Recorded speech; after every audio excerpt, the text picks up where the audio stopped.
Hey guys, this is Northville Tech. In this video, we're gonna learn how to enroll in Zelle through KeyBank. Open the website, then click Sign On. Now, sign in with your user ID and password. Before you proceed, you need to verify your identity. You have two options: either to verify using a one-time passcode, or through answering a security question. Click on the option you wish to select. In this video, we chose to verify by answering a security question. Once you've answered the question, or entered a passcode, click on Submit. And once you're signed in, you will see a button that says Send Money.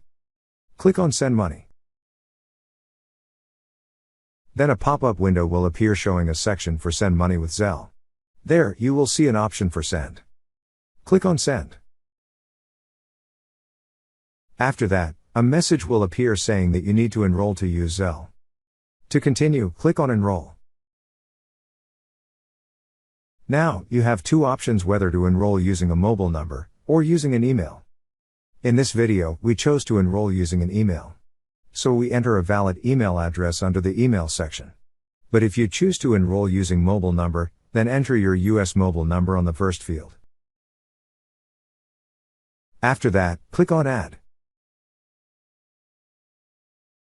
Once you have added your email or mobile number, you will see an Enroll to Use option beside it. Click on Enroll to Use. So you will receive a 6-digit code to the phone number or email address you provided, in order to validate your account. Once you received it, enter it, then click on Continue. And now you will see a green text that says Enrolled. That's how you enroll in Zelle through KeyBank. Thank you so much guys for watching, and if you have not yet subscribed to our YouTube channel, please subscribe to our YouTube channel as we create tech videos related to financial apps almost every day. Also check out our website northvilletech.com for great tech articles, and our recommended resources in the description below for various sign-up bonuses.